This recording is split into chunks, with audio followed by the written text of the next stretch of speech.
แล้วก็ตัดสัญญาณรายการสถานีที่เปิ้นฮับชั่วโมงแรกสถานี 89.50 บ้านทุ่งเรดิโอฮับชั่วโมงแรกผ่านไปชั่วโมงที่2เฮาก็ยังอยู่ด้วยกันแถมตอนนี้เวลา 4 โมงกับ2นาที16นาฬิกา2นาทีท่านผู้ฟังกำลังรับฟังรายการสาระธรรมยามแลงอยู่กับอัตมภาพพระครูอภิวัฒนวิกรมวัดปักตังเจริญตำบลดอยหล่ออำเภอดอยหล่อจังหวัดเชียงใหม่อยู่กันพร้อมกับท่านพระครูสุเมธธรรมเสวีเจ้าอาวาสวัดปักตังสามัคคีม่อนฤาษีญาติโยมในโซนสันปะตองแม่วางก็ยังติดตามฟังกันได้อยู่ที่ 88.25 สถานีวิทยุพระพุทธศาสนาวัดศรีปันเงินตำบลยุวาอำเภอสันปะตองจังหวัดเชียงใหม่เป็นประจำทุกวันพุธตั้งแต่เวลาบ่าย3จนถึงเวลา5 โมงแรง 104.50 ก็ยังอยู่ด้วยกันไปแถม1 ชั่วโมงรวมไปจนถึงตัง FM 100.25 คณะสงฆ์อำเภอฝางตั้งอยู่ที่วัดพระบาทอุดมน้ำบ่อสาวาสำนักวิปัสสนาแล้วก็ที่ FM 106.25 มนเสียงธรรมแม่แจ่ม 98.75 คลื่นธรรมะของชุมชนตยที่วัดห้วยตองซักตำบลขวางเปาอำเภอจอมทองจังหวัดเชียงใหม่ตลอดจนถึงที่ 91.50 โดยวิทยุชุมชนคนนาน้อยอำเภอนาน้อยจังหวัดน่านก่อนที่จะพักกันแต่กี้ก็ว่าจะเอาเรื่องกรรมเรื่องศรัทธา4อย่างนะเอามาสนทนากันก็จะทวนหัวข้อให้ญาติโยมเขาฟังเหตุกรรมก่อนเนาะศรัทธานั่นแปลว่าความเชื่ออย่างมีเหตุผลที่เขาจะเอาเหตุผลมายืนยันนั่นก็คือต้องมีกรรมศรัทธาอันนี้เป็นเหตุผลคือเชื่อกฎแห่งกรรมเชื่อว่ากรรมมีอยู่จริงเชื่อว่าไผ่ทำอย่างใดก็ย่อมได้รับอย่างนั้นอันนี้เป็นเหตุผลของความเชื่ออันที่1ไผ่ทำชั่วก็ได้ชั่วไปไผ่ทำดีก็ได้ดีไปอันนี้เป็นเหตุเป็นปัจจัยจะได้ผลให้หรือว่าผลดีอันนี้เขาก็ต้องมีหลักแห่งความเชื่อบ่ได้เชื่อแบบสเปะสปะโดยที่บ่มีเหตุผลอันที่2เมื่อเขาเชื่อเรื่องกรรมแล้วเขาก็ต้องเชื่อว่าทำแล้วก็ต้องได้รับผลเป็นวิปากศรัทธาเชื่อว่าผลของกรรมนั้นมีจริงมีแต่เชื่อว่ากรรมที่ทำไปแล้วก็ต้องมีผลเนี่ยศรัทธาญาติโยมอันที่3นี่ต้องมีความเชื่อว่า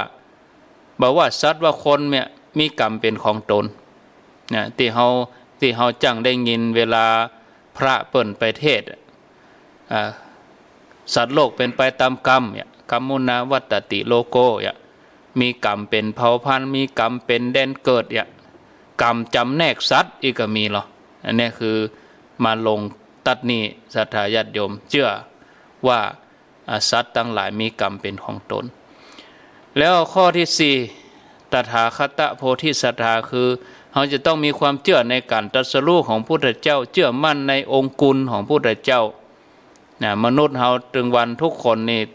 ฝึกฝนตัวเองแล้วก็สามารถจะยกจิตยกใจยกธรรมยกภูมิธรรมของตัวเองให้สูงขึ้นให้บริสุทธิ์ให้หลุดพ้นได้ดังที่พระองค์ได้ทรงวางไว้ดังที่พระองค์ได้บำเพ็ญไว้เมื่อเราได้ปฏิบัติตามแนวที่พระองค์ได้วางไว้อันนั้นศรัทธาญาติโยมเขาจะเชื่อมั่นในความตถาคตเจ้าเนี่ยเปิ่นตรัสรู้พระพุทธเจ้าตรัสรู้เขาจะแบบมีความสงสัยอย่างเห็นเลยในเรื่องของการตรัสรู้ของพระพุทธเจ้าพอเขาได้ปฏิบัติก็จะได้เอาเวลาที่มีอยู่นี้สนทนากับท่านพระครูสุเมธธรรมเสวีแล้วก็แหมเกินชั่วโมงหลังก็จะได้เปิดสายให้ศรัทธาญาติโยมได้โทรศัพท์เข้ามาก็สนทนากัน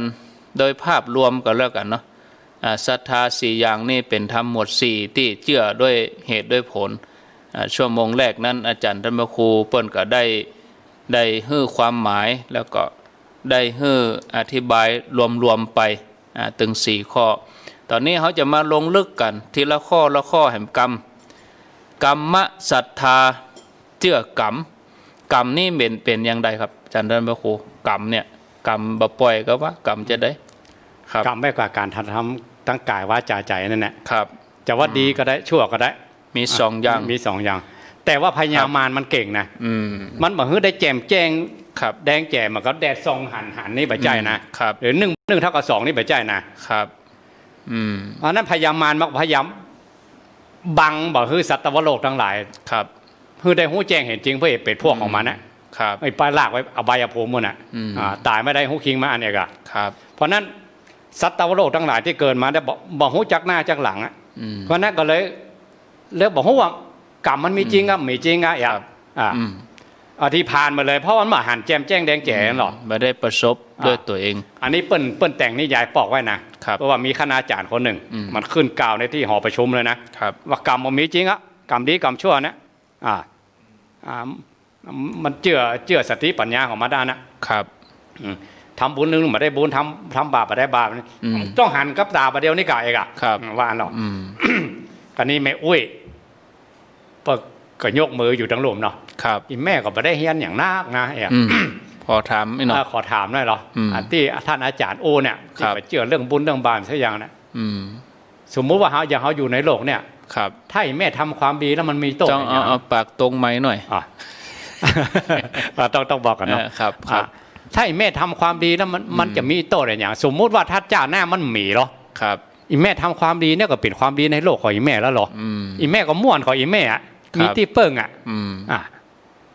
ถ้าสมมุติว่าถ้ามันมีจริงแล้วต่อไปดังหน้าได้แม่ก็ดีใจขนาดไหนว่าแม่ได้ทำความดีกับตัวเก่า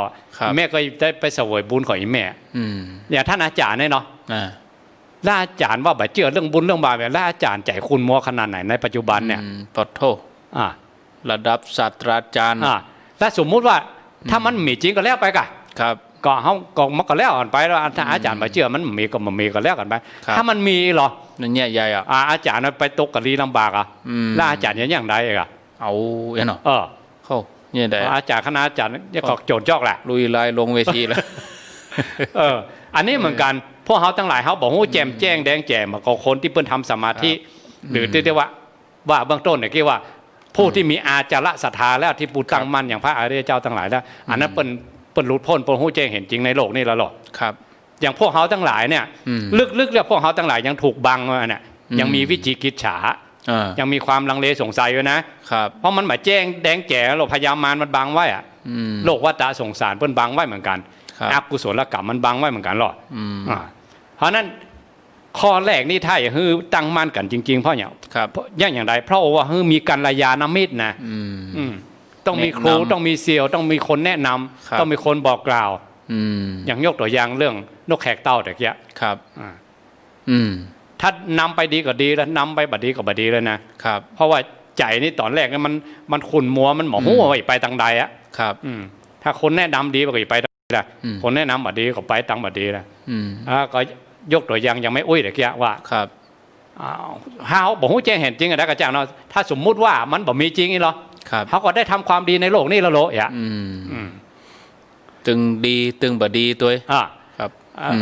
ถ้าเรื่องกรรมเรื่องเวรถ้าพระอานนท์ไปถามพระพุทธองค์เลยนะว่าคนที่ตายแล้วไปพระองค์บอกพวกเลยพอพระอานนท์เนี่ยเป็นมีอาจาระศรัทธาแล้วหรอ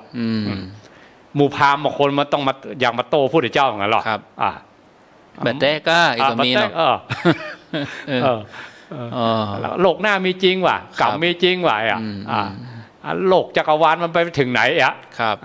ที่พระองค์ตัดเนี่ยมันมีเมตเตว่ะมันลองภูมิครับพระองค์ก็เลยบอกว่าพระองค์บอกตอบคำถามอย่างเงี้ย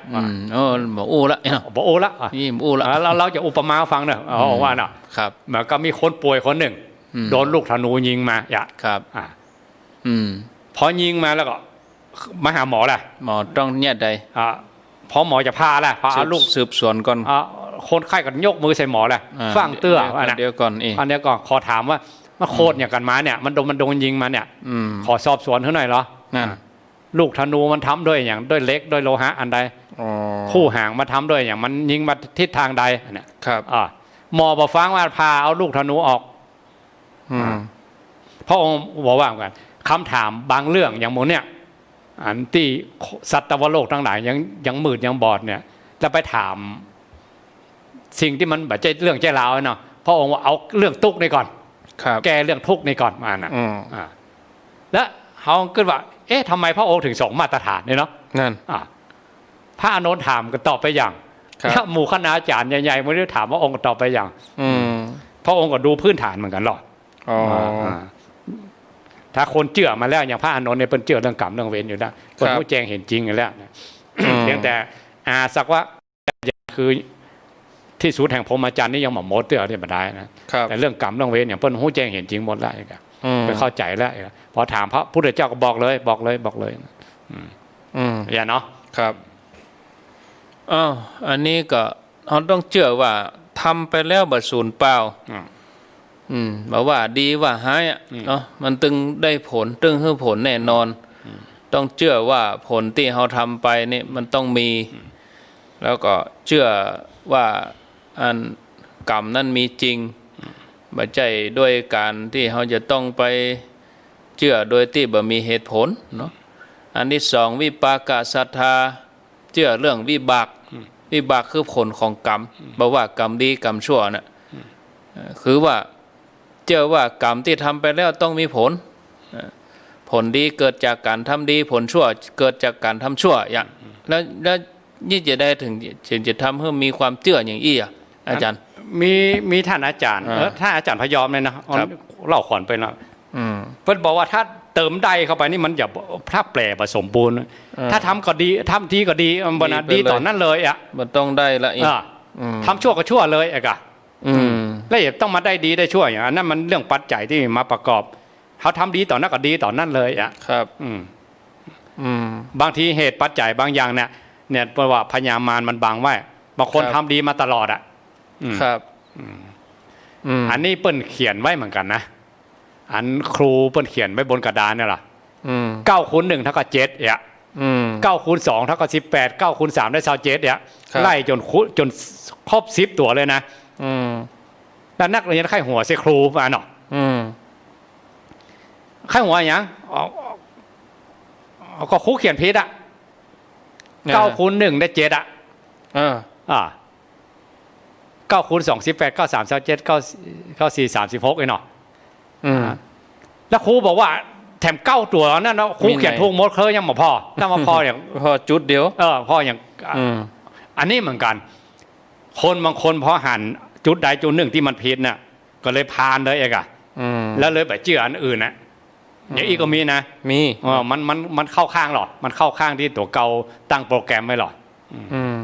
เขาบริหารโดยรอบไปก็แล้วกันเนาะครับถ้าหันโดยรอบอย่างพระพุทธองค์เนี่ยเพราะนั้นเรื่องกรรมเรื่องเวรบางอย่างเนี่ยเรื่องกรรมหรือวิบากของกรรมเนี่ยเป็นอจินไตยเหมือนกันนะเพราะเขาบอกหูรอบเองอะบอกหูเสี่ยงท่านอุปมาอย่างนึงว่าเหมือนกับฝ้ายสัก100 เซนนี่นะเขากกมาระวังกกวางแล้วก็อันนี้เส้นที่1เส้นที่2เส้นที่3เส้นที่4นะแล้วมาขยำแล้วก็ถ้าอาจารย์เราบอกจักเส้นที่5 4ขึ้นมาอาจารย์หัวมันเส้นที่ไหนมันศูนย์นะศูนย์อันครับอันนี้เหมือนกันกรรมนี่เหมือนกันบางทีกรรมในปัจจุบันก็มีกรรมในอดีตก็มีที่มันศูนย์อันกันนะครับแล้วอันไหนออกมาก่อนกับบ่ฮู้เป็นหัวได้เป็นหางบ่ฮู้ครับบางทีมันโผล่ขึ้นมามีแต่องค์สมเด็จพระสัมมาสัมพุทธเจ้าเท่านั้นถึงจะฮู้รอบเรื่องกรรมเรื่องเวรเพราะนั้นเขาตั้งศรัทธาแบบความเชื่อไว้ก่อนครับเขาบอกฮู้โดยรอบเองเขาตั้งศรัทธาว่าเขาทำดีต้องได้ดีทำชั่วได้ชั่วเหตุปัจจัยอย่างอื่นจังมันไม่มาได้ก็จังมันเขาตั้งมั่นตัวนี้ไว้ก่อนอันนี้ต้องเชื่อในวิบากของกรรมผลของกรรมแล้วอันที่3นี่เชื่อต้องมีความเชื่อว่าสัตว์ทุกตัวทุกตนบอกว่าคนว่าสัตว์มีกรรมเป็นของตนเองอันนี้เขาจะไปลงตัดใดเชื่อว่าแต่ละคนมีกรรมเป็น เป็นเผ่าพันธุ์มีกรรมเป็นกำเนิดมีกรรมเป็นของถ้าให้มันถึงแต่ต้องไปทำสมาธิต้องเดิน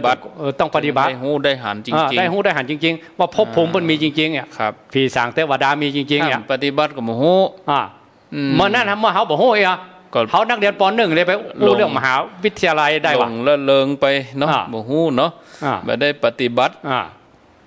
ก็มันมีเวลาน่ะท่านพระครูอันนั้นเขาก็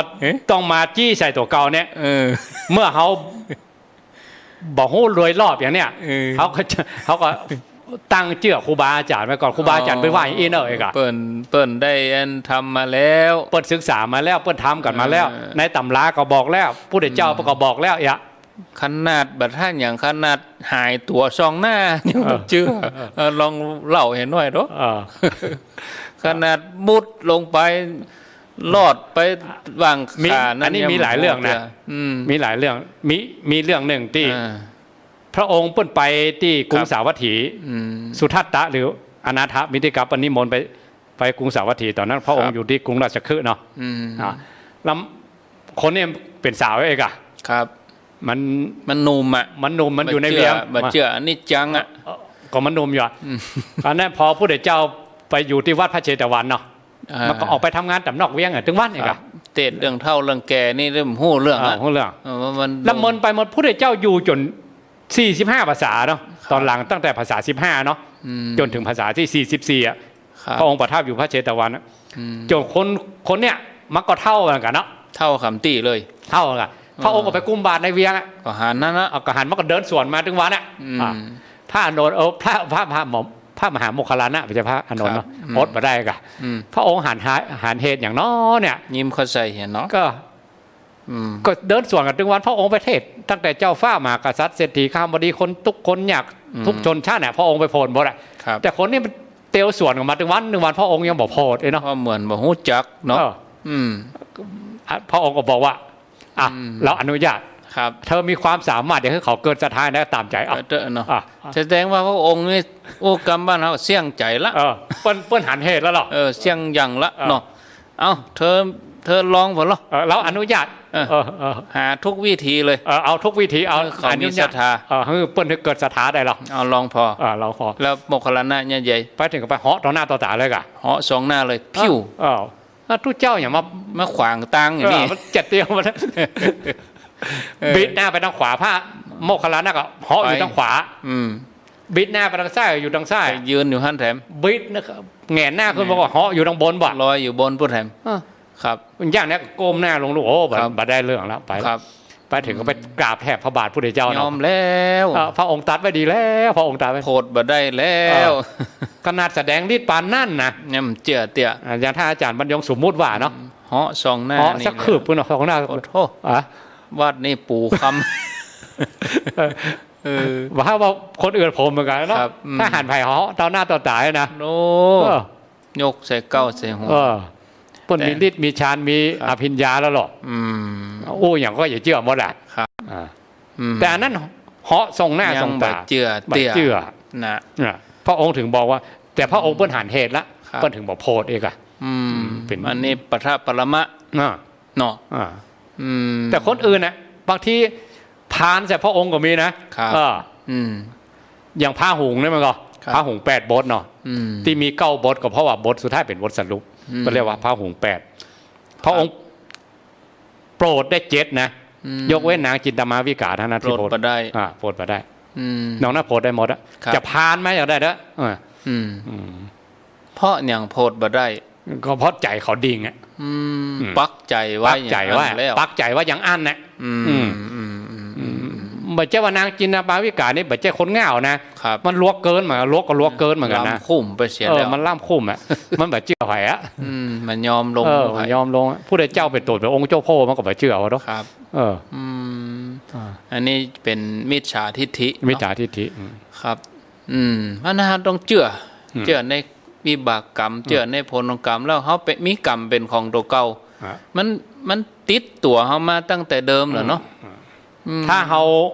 บัดเจือโดยที่เขาหู้เขาหันเนี่ยเนาะเขาก็เจือตำราเจือครูบาอาจารย์เจือปราชญ์เจือบัณฑิตเจือผู้รู้ ฟังขึ้นนักเอกอะครับเปิ้นผ่านมาแล้วอย่างเรื่องราวบ่ต้องเรื่องกรรมเรื่องเวรเรื่องราวอย่างบางอย่างที่พ่อแม่เปิ้นผ่านมาแล้วแล้วเปิ้นเล่าให้เฮาฟังว่าจะเป็นอย่างอันเด้อเปิ้นก็ขี้ค้านอธิบายเปิ้นว่ามันบ่ดีแล้วเราอ่อนมันก็ค่อยซ้อหามันบ่ดีอย่างใดคนเฒ่าบางคนเปิ้นลงคืดเลยนะเปิ้นขี้ค้านอธิบายโอ้ไปสู่เขาบ่เข้าใจอุ้ยมันบ่ดีก็ว่าบ่ดีนะกายก็แสดงว่าเปิ้นผ่านมาแต่คนหนุ่มเขาบ่หันน่ะเขาบ่หันเขาก็เลยบ่เชื่อบ่หันเทศเนาะได้เป็นอย่างอันแต่ตอนที่เอาจนให้วายบ่นถึงจะเชื่อหมอโดนไม่แซ่เขียนจนน้ำตาตกจนให้ประตูหนีบมือถึงหัวจะเป็นอย่างอันเนอแมงปองแล้วมันจะจี้นะมันจี้อย่างไรจะไปจี้มันฮะไปแย่กรรมแมงปองโจดให้วายอย่างกะถ้าไปเจอเรื่องกรรมเรื่องเวรเรื่องบุญเรื่องบาปเท่าวางทีง่อมนะใจลึกๆแล้วมันโหยหาหรอแน่นอนใจจริงๆมันโหยหาความสุขความสงบโหยหาเรื่องบุญเรื่องกุศลเนี่ยอันนี้แน่นอนถ้าเท่าตัวเก่าก็เท่ามานึกย้อนหลังได้กินแรงนะร่างกายก็ลุไปติ๊กไปไหนบ่ไหวแล้วแล้วเอาอย่างมาแล้วยิ่งส่งละอ่อนเฮียนไปนักสูงๆนะเอาเข้าเหลือ2คนตายายนะเขาก็ห่างเขาไปติ๊กเว้ยนั่นบ้านเฮืองก็ขลึ่งขล่างโต่งนะก็สุดเจนหูเจนตาแล้วมูนักก็เปิ้งมาได้ละใหม่นี่อยู่2จันเหมือนไปอยู่จันลุ่มเอาไปอยู่ปืนกับล่างเอาไปมาไปอยู่เตียงโรงพยาบาลว่ะเตียงเนาะบ้านก็ไม่ได้อยู่แล้วเนี่ยเรื่องโควิดเนี่ยเนาะครับน่าดูฝรั่งคนเฒ่าว่ะน่ะญาติไปเยี่ยมก็ไปได้นะไปอยู่ปุ่นอยู่นอกกระจกว่ะมันจะติดเนาะสมมตินะโอ้ดิสุดนะตายแล้วนะตายแล้วก็ห้ามทำพิธีห้ามเยี่ยมไหมแพกอย่างดีฝังเลยโอ้แล้วมันถึงขนาดนั้นถึงขนาดนั้นแหละมันจะติดต่อกันนะครับอย่างไรก็เงี้ยใจก็ต้องเสาะตีเปิงแล้วก็ตอนพังงาบเนาะถ้าตัวเก่าไปได้ทำอย่างไม้หรอใจลึกๆมันโหยหาเหมือนกันหรอแต่ถ้าได้ทำไม้หรอมันได้เต็มที่แล้วเต็มที่อันนั้นก็คืดปะก็คืดจั่วประตงแล้วนั้นไม่อย่างม่วนขนาดไหนมันมีที่เปิงแล้วอันนี้แน่นอนครับการกระทำอันอย่างที่เป็นที่เปิงคือการที่เขาทำมาก่อนนั่นแหละเขาทำเองตัวนะเขาต้องทำเองกะต้องจะไปพอคนอื่นทำนี่เหมือนเต่าตัวเองทำนะน่ะเปิ้นว่าอย่างเปิ้นว่าแม่พุทโธเนี่ยจิ้งโง่ไปมันไม่อันน่ะลงมือเองเลยอันนี้เปิ้นเล่าว่าคนเฒ่าไอ้แต้ว่าตอนที่ใกล้จะตายมันว่าอสัญกรรมภาพมันมาหลอดปรากฏเลยสีกพระตัวเป็นปุ่นอ่ะอันอย่างอันนี้ปุ่นจริงนะนี่ปุ่น500เนี่ยแบ่งก็แบ่งปุ่นนะแบ่งปุ่นกันนะโอ้นั่นไปว่าดีแน่นอนนะอันนั้นเลยเป็นกรรมนิมิตใหม่อันนั้นอันนี้ถ้าเขาเชื่ออย่างนี้เขาจะเกิดความหวาดกลัวเกิดความสะพึงกลัวในความชั่วความบดีแล้วเมื่อเขาได้ทำดีเขาประสบด้วยตัวเองแล้วเขาจะยกย่องสรรเสริญในการทำความดีเนาะบางคนมันต้องหันประสบกับต้องส่องหน้าส่องตากันนะครับต้องขนาดนั้นกันถึงก็อย่างเนี้ยอย่างนางปตาจดากับนางกีสาโคตมีเนี่ยครับหมู่นี่เขาลูกเขาตายแล้วนะลูกผัวเขาตายมันเอาจนโยมโมโหแล้วกันนะเอาจนฮุกคิงเนี่ยแต่หมู่นี้ก็สุดโต่งนะครับพอฮุกคิงไปก็ไปสุดโต่งเลยละไปก็ไปได้เป็นโดนห้ามตาเลยละครับแต่ต้องโดนเคี่ยนก่อนนี่ก็ครับจนมันเจ็บสุดๆอันนี้ก็แล้วแต่บุญของไผของมันเนาะศรัทธาญาติโยมเขาจะไปฮื้อเจ็บเนาะเขาจะไปฮื้อได้เท่าอย่างก่อนกันไว้ป้องกันไว้เตรียมไว้ครับเอาข้างแหม4 นาทีจะ4 โมงครึ่งเอาสุดท้ายคือเขาต้องเชื่อในการตรัสรู้ของพระพุทธเจ้าเชื่อมั่นในองค์กุลของพระพุทธเจ้าเขาจะมีความเชื่อมั่นได้ก็อย่างอาจารย์พระครูว่าเขาจะต้องมาปฏิบัติธรรมแต่เมื่อเขามีความเชื่อในฐานะที่เขาเป็นเจ้าพุทธเนาะอย่างน้อยเขาก็จะไปลังเลกะเนาะจะไปลังเลสงสัยลังเลพุทธเจ้าจะมีจริงก่อพุทธเจ้าจะตรัสรู้เองได้แต่อย่างอันนี้ก็ถ้าเปอย่างนี้ก็คมใจเนาะ มันจะพูดละ ครับ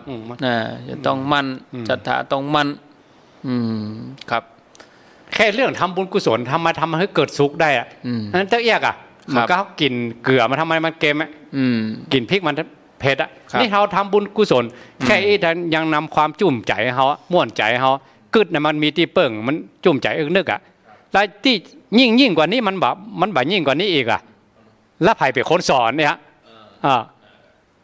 คนที่สอนน่ะคือองค์สมเด็จพระสัมมาสัมพุทธเจ้าครูบาอาจารย์เพื่อสืบรุ่นกันมาหรอต่อรุ่นกันมา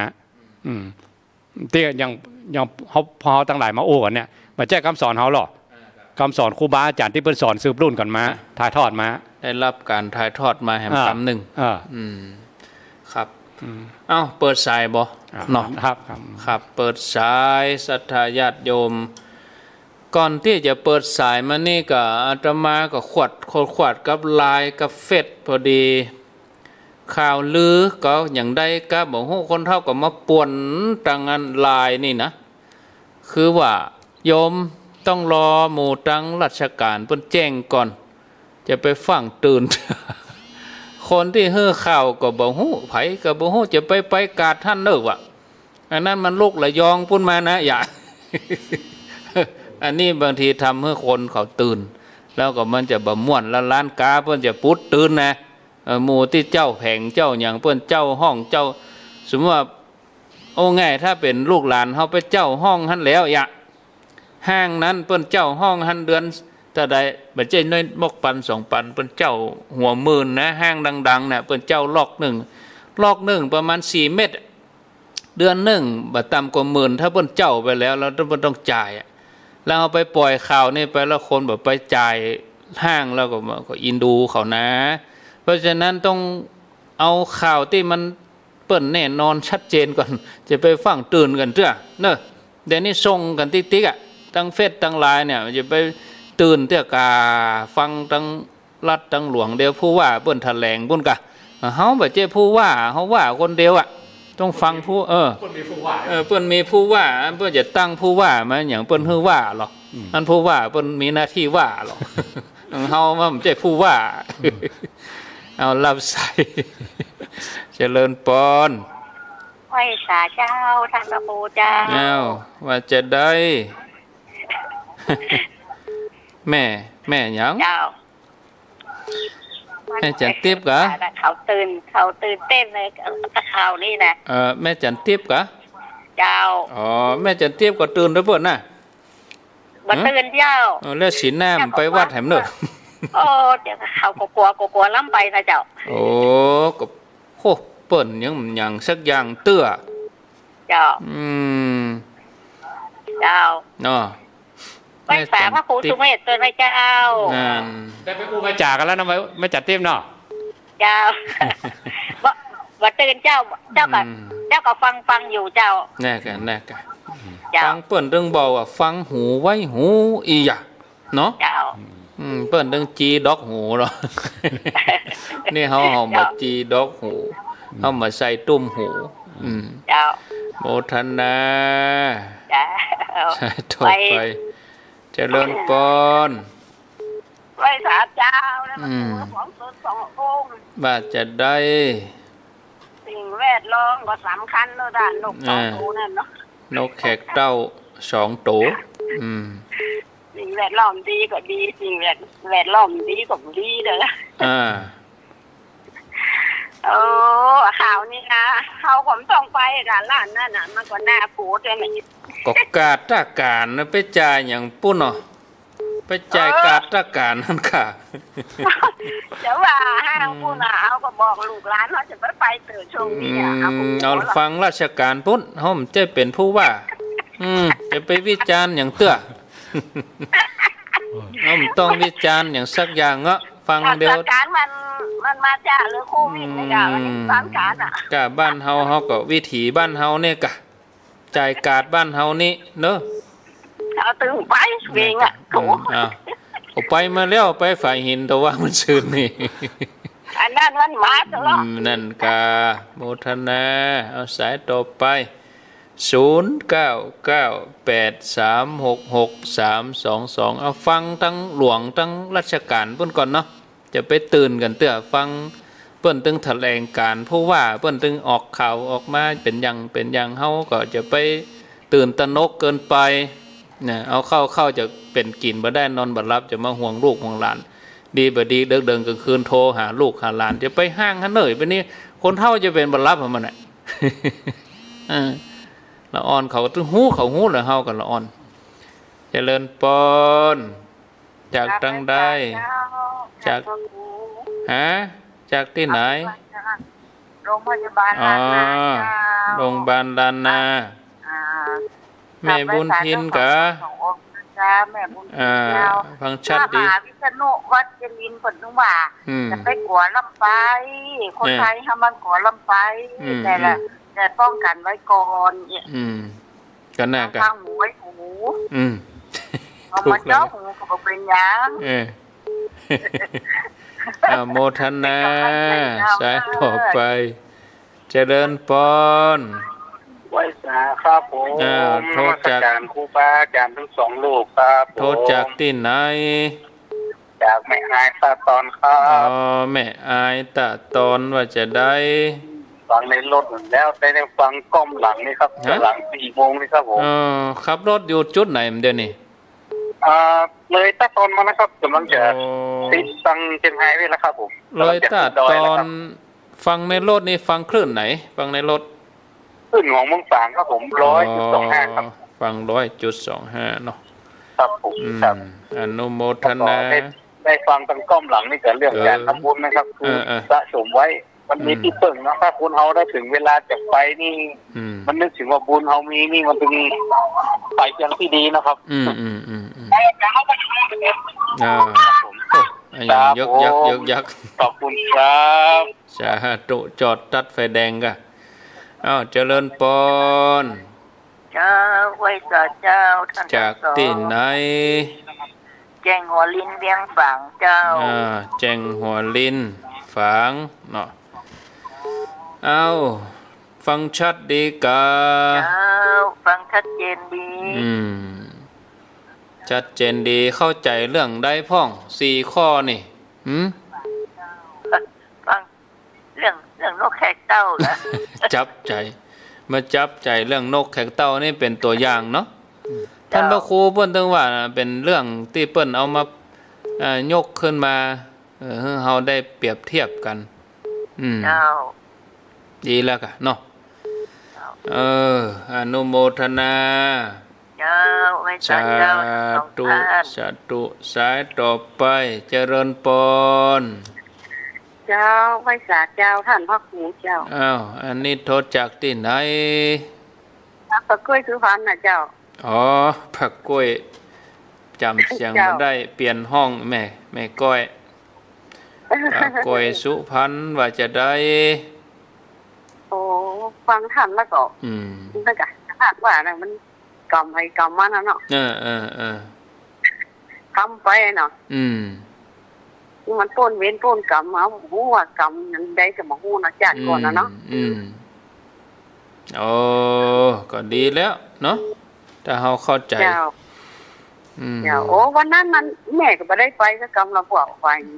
เปิดฟังวันเข้ามาเสียดายได้ไปก็บ่ได้ปะกันสักกรรมฟังที่ห้องเพิ่นนั้นกดอภิอันน่ะพี่จูจุดเข้ากันเข้ากันดีม่วนดีสุขใจดีอนุโมทนาสาธุเจริญปนจากที่ไหนจากปะเซาอุโมงค์เจ้าไปสาเจ้าปะเซา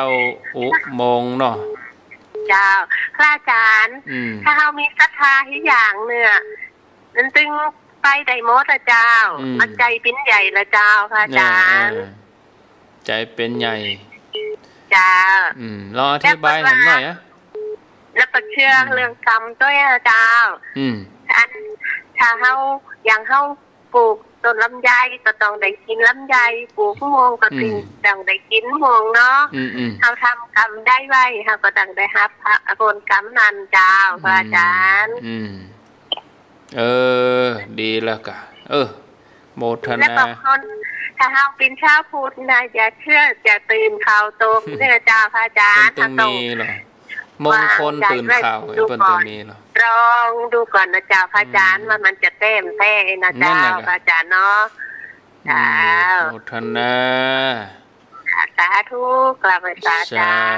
ธุเดี๋ยวกระต่ายได้ยินนั้นใบตาลตกล่มท่มถ้ามันล่น เปิดคนดีคนตังกระต่ายมันนอนรับอยู่ใบตาลมันตกว่าแผ่นดินถล่มโตล่นไปบอกคือสัตว์มันนั้นล่นหมด มันตื่นอย่า0998366322อ้าวนิมนต์หลวงพี่มาแล้วหลวงพี่โอ้กราบนมัสการท่านพระครูอภิกัทนาวิกรมท่านพระอาจารย์สุเมธธรรมเสวีครับกูท่องของแท้เรื่องสิ่งแวดล้อมเรื่องนกแขกเต้าตราเขาเศร้าด้วยกันเรื่องคำลังเว้นเนาะวันนั้นบ่ได้อู้จากันดีสักหลวงพี่ว่าใดก็บ่ได้อู้จากันดีสักคำวันนั้นน่ะเพิ่นเป็นหยังก็คนหลายเขาได้หันหน้าแบบยิ้มใส่กันยกมือไหว้ก็ได้แล้วเหรอเนาะก็ภูมิใจละที่เขาได้ปลาสถาบันสถาบันเป็นอย่างหุ่นจักรุงแบบใจนะเพื่อใครหันตัวว่าได้เนาะที่เปิดไปด้วยกันหมู่วัดปานหมู่ไม่ให้เงินหมู่สันทรายหมู่แม่จ้องกว่าไม่แดงนี่นะตู้ลงครับหลวงพี่มานี่มีคิ้วอู้ผมไม่ได้คิ้วอู้ชะกรรมเป็นแบบจัดผมอู้ชะกรรมอะมาคิวบอยขอด้วยอย่าฟาดานไปทั้งปุ่นอ่ะทั้งการหมดหรือสิวน่ะอย่าสะท้านไปตัวเนาะคิวบอยเนาะจักไปคิวบอยจังหวัดเตอก่อนผมพอสะดุ้งเอาปนตัวมืออย่างธงชัยเพชรใจอยากขึ้นห้องเพลงอ่ะนี่เพิ่นมีแฟนคลับนักล่อแล้วเขาก็บอกว่าแม่สาธุออกเกือบไม่ได้ออกบาดรามาเนาะคนอื่นภาษาท่านพระครูว่าได้ท่านพระครูอภิวาทวานสาธุสาธุท่านเฮานี่มันตบมือท่านพระครูอย่างนั้นนักร้องคอนเสิร์ตห้องเพลงน่ะก็บ่ม่วนน่ะเพิ่งมีปีติในใจเนาะมีความสุขใจมีความสุขนั่นโอ้สุดยอดวันนั้นไปเนาะผมก็มาถึงวัดเกือบ5 โมงอ่ะก็ไปแหว่ 2-3 วัดอยู่เนาะสาธุบุญร่วมกันเนาะสายต่อไปอันนี้ตุลุงมานิดเจริญปนโยมเสียงกล้องไปหน่อยโยมเสียงกล้องหน่อยเจ้าค่ะเอาโทรศัพท์ใกล้ๆฮัลโหลเจ้าค่ะอีกอ่ะเจ้าค่ะโยมฟังตั้งแต่ต้นนะเจ้าค่ะโยมเปียกโยมชอบบทสุกุลแม่9เจ้าค่ะ9 คูณ 1 ได้ 7เจ้าค่ะทีแรกโยมฟังก็งงอยู่ฟังไปฟังกันต่อโหทำไมยกตัวอย่างได้สุดยอดเลยเจ้าค่ะ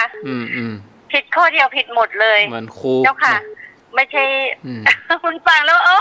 ยกตัวอย่างอันนี้รู้สึกว่ามันโดนใจเจ้าค่ะอาจารย์กรรมเอาปัจจุบันนั้นเจ้าค่ะเพราะว่าเราคนส่วนใหญ่ก็ชอบมองไปไกลนะคะทำดีก็ได้ดีก็ได้ผลเดี๋ยวนั้นนั่นแหละทำบาปก็ได้ความทุกข์ก็ได้ผลเดี๋ยวนั้นนะคะไม่ต้องไปมองไกลไม่ต้องไปมองว่าอนาคตจริงไม่จริงไม่จริงเอาปัจจุบันนี่แหละได้ผลยังไงก็คืออย่างนั้นเลยเจ้าค่ะเจ้าค่ะโยมก็อนุโมทนานะเจ้าค่ะโยมก็ตั้งใจฟังแล้วก็พิจารณาตามทุกข้อธรรมนะเจ้าค่ะกทมเนาะโยมเปียกสายต่อไปเจริญปนยอมต้องปิดวิทยุท่านเนาะกับภาษาทั้ง2 ตน 2 องค์เจ้าปิดวิทยุเหกรรมแม่แดงเด้อแม่แดงยังข้ามนี่กะเจ้ายังข้ามเจ้าฟังสถานีฟังสีปันเงินกะเป็ดอย่างก็น้องปันเงินกะทันไหลที่ซอกหาตะกี้แม่ขออันฟังใน Facebook เอาเนาะสีปันเงินประเดี๋ยวนี้พ่อไหลได้สีปันเงินกันกูปุดมากูปุดฟังเฉพาะวันพุธเนาะจ้ะก็ฟังอยู่จ้าฟังทั้ง2 ตน 2 องค์เด้อเขาก็จะไปตื่นตุ่มเจ้าเนาะเดี๋ยวนี้เนาะเขาเจ้าฟูว่าเธอหรอนั่นกะฟังคนนี้ว่าปนโลดเขาก็โลดนะจ๊ะมาเปียกเกือบล้นฟั ฟังพนิดว่าฟังอยู่เจ้าจำไว้สารเลยเจ้าตรองไว้พิจารณาเอาเจริญปนจ้าตู้ก็โหเอาสารปีว่าจะได้ฮะถึงแล้วกาฝากไปตาดอ่ะก็ย่ำหูเตือนนะย่ำได้ออกห้องเตือนนี่โอ้ปอยมา5 ปอนด์นั่นแหละจะญาติน้ำนั่นน่ะนั่งนี่ตั้งเมื่อ3 โมงละโอ้ก็อ่านขอเปิดฝากเปิดไฟแต่เช้านี่ปุ่นนะคำปุ่นนะกาวันพุธจะมาเอาปอนด์ได้วันพุธอยู่ตนเดียวแม่เจ้าบอกอะพวกแมลงตุลุงยองหรอแมลงมันพุธเป็นไงครับชัดเจนก็ฮะโอ้ชัดเจนอยู่กำนิดหน่อยมีกำนิดหน่อยกำอันใดกำหยังเราไม่อากาศวดไม่กำก็วดไม่กำก็ไม่กำอู้เรื่องกำก็กำแต่เด้กำสาวอากาศดิปล่อยมันไม่จะปิดอย่างไรจะมันอย่างว่าคู่กำเนี่ยเนาะปล่อยไปเวลาก็ใจมันไปอะกะหัวไม่อย่างยอมใจอะเนาะจะตายคนเดียวไม่ได้ตายผ่านพ่อว่าผมหมดป่ะแต่พี่แม่บอกทั้งคนหรอเจ๊ก็เอาก็มาส่งไลน์มาบอกเด้เขาก็มาโทษชาวมาบอกไปกลัวมันใจมันป้นไปกันอะยอมใจอะเนาะเอาไปจะได้แอบน้ำพระแม่คงคาจะเปิดมาได้ล้างบาปได้อะยอมใจกรรมเนี่ยเนาะใจไปพ่อไปเอามาดีที่สุดแล้วก็พอใจละดีแล้วอนุโมทนาสาธุวันตีครับพระครูสารปีเกิดมาก็ยอมเหี้ยเนี่ยอันนี้ยอมใจกรรมเนี่ยเกิดมาเพื่อใจกรรมนะโยมถึงวันนี้ถึงกรรมดีกรรมบดีเนาะเขาก็มาสร้างกรรมดีให้นักสร้างกรรมดีให้นักบ่ให้กรรมชั่วความบดีนะมันล้นตัวตันเจริญปนครับขอแนบใต้ไว้สาท่านเจ้าทั้ง2 ตนนะครับอันนี้ก่อนสลับปีเหมือนกันอันนี้สลับปียังนึงอันนั้นเพิ่นสลับปีตัดใต้ผมหน่อยครับยังนึงโอ้ขอได้ฟังธรรมะท่านเจ้าโอ้ก็วันอกวันใจเลยเนาะน้ำธรรมคำสอนมันก็ได้มีความสบายอกสบายใจบ่คือจิตใจเฮาตกลิ่งไปตั้งต่ำท่านเจ้าฟัง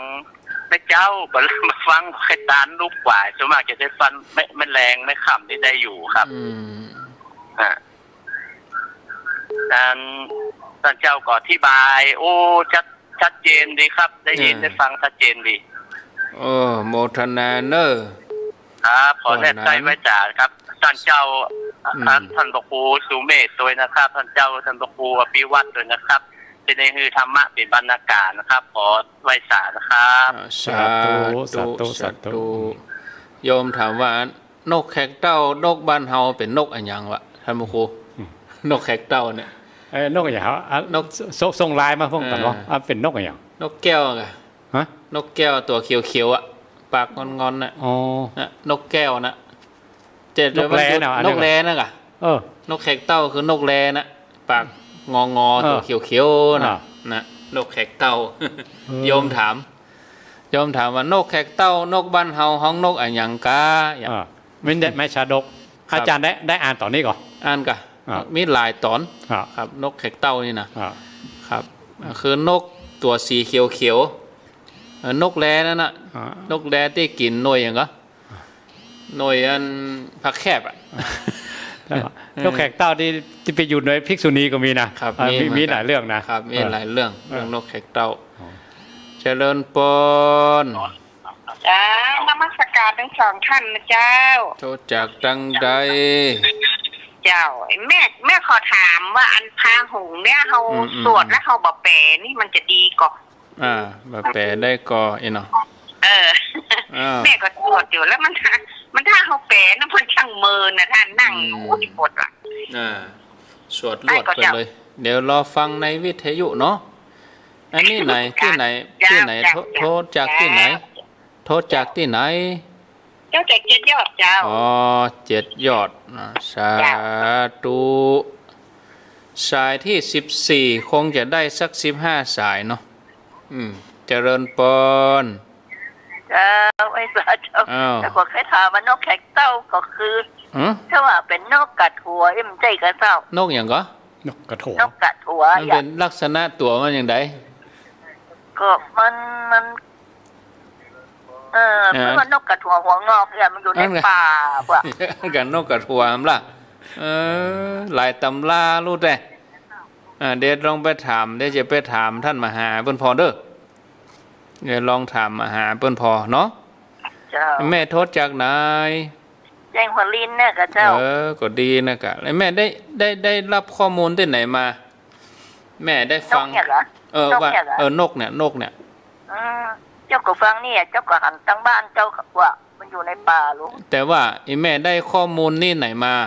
ไผบอกก็ว่าได้ยินที่ไหนข้อมูลตัวอย่างเจ้าก็เดาไปอย่างนั้นเดี๋ยวว่ามีตำราคิดว่าอีเนาะนึกว่าได้ตำราที่ไหนมาอีสาธุอีแม่ก็คิดว่าเป็นนกเนี้ยนกแขกเต่า0998366322อาตมาเปิ้งอาจารย์กูพิมพ์อาจารย์กูบอกว่านกอันเนี้ยลักษณะตัวเขียวปากจะงอยปากงอมาพอลักษณะนี้มันก็ขึ้นนกเหมือนกับนกอันอย่างมันจะนกกอแก่นะ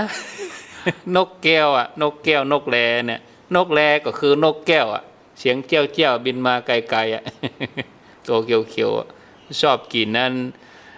หน่วยพักแคบมีก็โยมมันมีก็จะได้พักสายสุดท้ายถ้าบะมีก็เข้ามา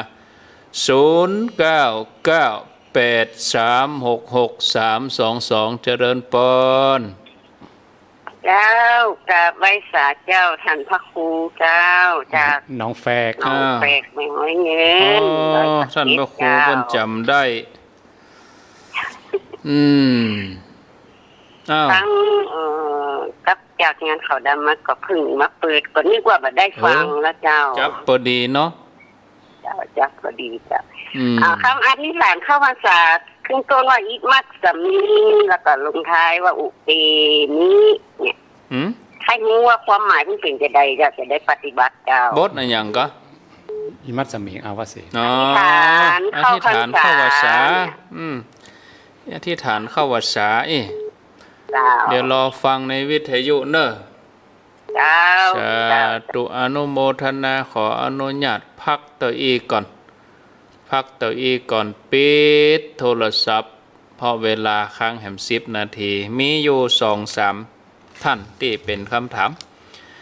ทวนสายแม่จันติบสายที่1สายที่2ก็แม่จันเรือนสายที่3โรงพยาบาลลานนาสายที่4แม่อายตาตอนสายที่5แจงหัวรินเมืองฝางสายที่6แม่ก้อยปากกล้วยสุพรรณสายที่7ป่าเศร้าอุโมงค์สายที่8หลวงพ่อมณิตแม่โป่งดอยสะเก็ดสายที่10ยมเปียกกรุงเทพมหานครสายที่11แม่แดงยางคำสายที่10กะแม่แดงสายที่11นี่สารปี12ก็ยัง1สารปี13อันนี้ถามเรื่องพาหุงอยู่7ยอด14อู้ถึงเรื่องนกแขกเต้าแจงหัวลิน15อันนี้สุดท้ายเนาะน้องแฝกถามเรื่องพาหุงบะแปลได้ก็เวลาเฮาสวดนี่ครับท่านพระครูครับถ้าแปลจะยาวแปลในเพิ่มพูนปัญญาครับเพิ่มความเลื่อมใสให้ยิ่งขึ้นไปครับแต่ถ้าเฮาฮู้ความหมายตอนที่เฮาสวดเฮาบ่ต้องแปลก็ได้หรอครับเฮาฮู้ก่อนแล้วเฮาฮู้ก่อนแล้วก็พอไปถึงบทนั้นมันจะเข้าใจแล้วหรอบทนี้อย่างบทแรกพาหุงพุทธเจ้าชนะมารเนอะที่ใต้ต้นโพ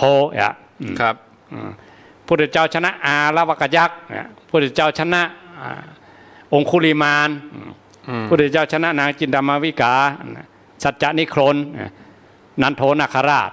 ครับแล้วก็ภกาพรมเนี่ยหมู่นี้พระองค์ไปภาพหรือพระองค์ไปทำเพื่อเขาได้หันถูกเองครับ7 บทที่พระองค์โปรดได้มีบทที่8คือนางจินตมาวิกาบทเดียวที่พระองค์โปรดมาได้แต่พระองค์ชนะหมดนะชนะหมดครูบาอาจารย์เพิ่นแต่งมาเมื่อลุ้นเนอะกรรมนี่นะครับว่าผู้เดชเจ้าชนะ8อย่างมาเนี่ย โดยอนุภาพของที่พระพุทธเจ้าชนะมาร8อย่างขอความสุขสัตย์สดีจงมีแก่เราเนอะครับเหมือนพระพุทธเจ้าชนะมารนั่นเองถ้าเขาอู้ไปถึงอู้เรื่องคาถาอาคมหรืออู้ถึงเรื่องขลังก็หมายว่าได้ป้องกันภัยครับมีมารมีภัยอย่างมาต้องมาปานกันถ้าท่องพระหงส์นี่มารภัยอย่างก้านพุทธานุภาพหรอพุทธานุภาพธรรมานุภาพของพระพุทธเจ้าที่พระองค์เคยชนะมาแล้วอันอย่างที่อย่างมาต้องมาเป็นเพศเป็นภัยก็หลีกไปโมดเนี่ยถ้าอู้ไปก็คืออนุภาพธรรมของพระพุทธเจ้าอันนั้นที่ครูบาอาจารย์เป็นได้รจนาไว้ดีแล้วเองครับถ้าตามตำราก็เป็นว่าตนละหานตาเจ้าทั้งหลายนะที่เป็นได้เรียบเรียงกันนี่ครับได้แต่งไว้อ้างออกกุลพระรัตนตรัยนะมาเป็นที่จ้างที่เปิ่งที่ระลึกอันกรรมพระหงส์นี่เป็นว่าสันตดิโลกคือเหมือนกับ5ฝนลงมาคนไหนจะแต่งคำฉันชนิดนี้มันยากมากๆมันเปลี่ยนกรรมสั้นกรรมยาวสระอาสระอายเลยนะครับแค่อ่านมาได้หรือแค่ท่องมาได้ก็ยากแล้วนะแล้วคนแต่งอย่างยากขนาดไหนเคยถามท่านอาจารย์มหาเหมือนกันนะว่าคนที่แต่งอย่างบทพระหงส์เนี่ยที่เป็นวสันตดิโลกเนี่ยว่ามันมีความหมายว่าได้อาจารย์ว่าสันตดิโลกเหมือนกับ5ฝนมันลงมาทียิบเลยอันน่ะมันย่อยขนาดนั้นมันเป็นความงามของภาษาวันถ้าคนไหนได้เห็นรักภาษาอย่างท่านอาจารย์มหาทั้งหลายเพราะว่าพอหันภาษาชนิดนี้มันงามเลยค่ะภาษาก็งดงามและคำแปลมันก็แน่นอนเป๊ะๆคนที่หู้จริงๆก่อนนะถึงจะแต่งอันนี้มาได้เพราะนั้นถ้าเขาหู้ความหมายแล้วเขาอ่านกับหู้ความหมายก็ต่อไปเวลาเขาท่องเขาอ้างออกกุลพระรัตนตรัยอ้างออกพุทธานุภาพธรรมานุภาพสังฆานุภาพปกป้องคุ้มครองรักษาเขาอยู่รอดปลอดภัยอันไหนที่เปลี่ยนเพศเป็นภัยก็จะได้มาต้องมาปานขออาศัยกุลแก้ว3ประการปกป้องคุ้มครองรักษาจะหู้ความหมายก็ได้บอกหู้ความหมายก็ได้นะหู้ความหมายเหมือนกับหมอกินยาเวลาคนป่วยคนไข้เนี่ยหมอป่วยไข้มาหมอก็หู้จักยาด้วยกินยาก็หายตัวแล้วคนไข้เขาบอกหู้จักยาว่ามันเป็นอย่างแต่เขากินยาที่หมอเฮือก็หายไข้อย่างเดียวกันแต่อีกก่อนเนาะครับแปลได้ยิ่งดีครับแปลก่อนแล้วก็สวดก็เหมาะดีเนาะครับต่อไปอันนี้เรื่องเกี่ยวกับนกแขกเต้านี่เขาก็ไปถามเดี๋ยวก่อนเนาะ นกแขกเต้าคือนกอันอย่างก็นกแขกเต้านั่นเนาะ เอาไว้ปุดแน่เนาะนกกระถั่วมันมาที่วัดมันมากินลูกไซลักษณะอย่างใดมันอยู่ในป่าตัวมองนกกระแก่นะแต่มันสีมากนะสีมักซุกเนี่ยนะต้องมันขาวๆแล้วผมมันงอกอย่างนกอย่างนกหัวจุกเนี่ยแต่มาห้องนะแก้ๆนะมาหันตวงอันเนี้ยแล้วผมทายหูไปเนาะแล้วตุ้ลุงวัดจอมพอบอกว่าตามธรรมดาไม่อยู่ด้วยกันเป็นฝูงเนอะครับนี่มาเดียวมันมาเดียวเพิ่นบอกคงจะเป็นนกเลี้ยงกันหาเขาชอบเอามาเลี้ยงกันหรอกแต่ว่าตุ้ลุงจอมพอนี่เพิ่นบอกว่าวัดเปิ้นมาเปิ้นเป็นป่าเนาะเป็นฝูงเลยเปิ้นว่ามีเป็นฝูงมาเป็นหมู่เลยอ๋อแล้วห้องม่วนด้วยนะครับแล้วก็ตัวมันก็งามตัวครับโอ้ดีแล้วมันหัวจุกอ๋อครับก็เลยเรานกกระถั่วหัวงอกมันหัวมันผ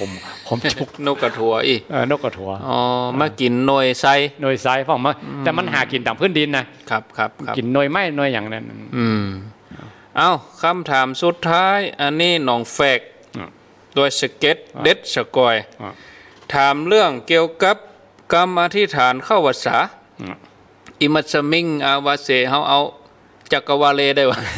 อิมัสมิงอาวาเสอิมังเตมาสังวัตสังอุเปมิอธิษฐามิ